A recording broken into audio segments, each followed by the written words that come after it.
പഹൽഗാമിൽ ജീവൻ വെടിഞ്ഞ നമ്മുടെ സഹോദരങ്ങൾക്ക് വേണ്ടിയിട്ട് കൃത്യമായിട്ടുള്ള തിരിച്ചടി ഇന്ത്യ എപ്പം കൊടുക്കുമെന്ന് കാത്തു നിൽക്കുന്ന ആൾക്കാരാണ് നമ്മൾ ഓരോ ഇന്ത്യക്കാരും. അതിൽ കശ്മീരികൾ അടക്കമുള്ള ആൾക്കാർ പോലും ഇന്ത്യക്കെതിരായിട്ട് ഒന്നും സംസാരിക്കുന്നില്ല. ആ സമയത്താണ് മതേതര കേരളത്തിൻ്റെ സ്വത്തായിട്ടുള്ള ഇതുപോലുള്ള കുറേ അവന്മാർ ഇതുപോലുള്ള കമൻറ്റുമായിട്ട് വരുന്നത്. അപ്പം ഇതിൽ നിന്ന് മനസ്സിലാക്കാൻ പറ്റുന്ന കുറേ കാര്യങ്ങളുണ്ട്. പുറത്തുള്ള വിഷയങ്ങളെക്കാളും കൂടിയ വിഷയങ്ങൾ ഇന്ത്യക്കകത്ത് തന്നെ ഉണ്ട്. ഇന്ത്യ ഒറ്റുകൊടുക്കുന്ന മറ്റ് രാജ്യങ്ങൾക്ക് മുൻപിൽ ഇന്ത്യ തകർന്നു കാണണം, അല്ലെങ്കിൽ തല കുനിച്ച് കാണണം. ഇന്ത്യയിലെ ഹിന്ദുക്കളെ മൊത്തം അല്ലെങ്കിൽ മറ്റു മതക്കാരെ മൊത്തം കൊന്നൊടുക്കണം എന്ന് പറയുന്ന അതീവ മത തീവ്രത കൂടിയ കുറേയധികം ജന്തുക്കൾ.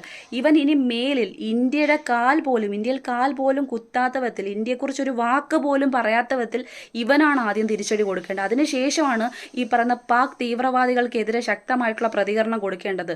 ഇതുപോലെയുള്ള വൃത്തികെട്ട ജന്മങ്ങൾ നമ്മുടെ മലയാളികളായിട്ട് പിറന്നല്ലോ, അല്ലെങ്കിൽ നമ്മുടെ ഇടയിൽ കേരളത്തിലാണല്ലോ എന്ന് ആലോചിക്കുന്ന സമയത്ത് ഒരുപാട് വേദനയും അതിലപ്പുറത്തേക്ക് അമർഷവും പുച്ഛവും ഒക്കെ തോന്നുന്നുണ്ട്.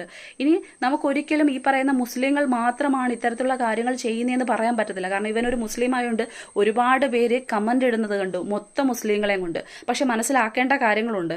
കശ്മീരിൽ രാമചന്ദ്രൻ എന്ന് പറയുന്ന വ്യക്തി മരണപ്പെടുന്ന സമയത്ത് അദ്ദേഹത്തിന്റെ മകളായിട്ടുള്ള ആരതിക്ക് അല്ലെങ്കിൽ തുണയായിട്ടുള്ളത് അല്ലെങ്കിൽ ഒരുപാട് സഹായങ്ങൾ ചെയ്തത് കൃത്യമായി പറഞ്ഞു കഴിഞ്ഞാൽ 2 മുസ്ലിം നാമധാരികൾ തന്നെയായിരുന്നു എന്നുള്ള, സഹോദരങ്ങൾ തന്നെയായിരുന്നു എന്നുള്ളത് മറക്കാൻ പാടില്ല.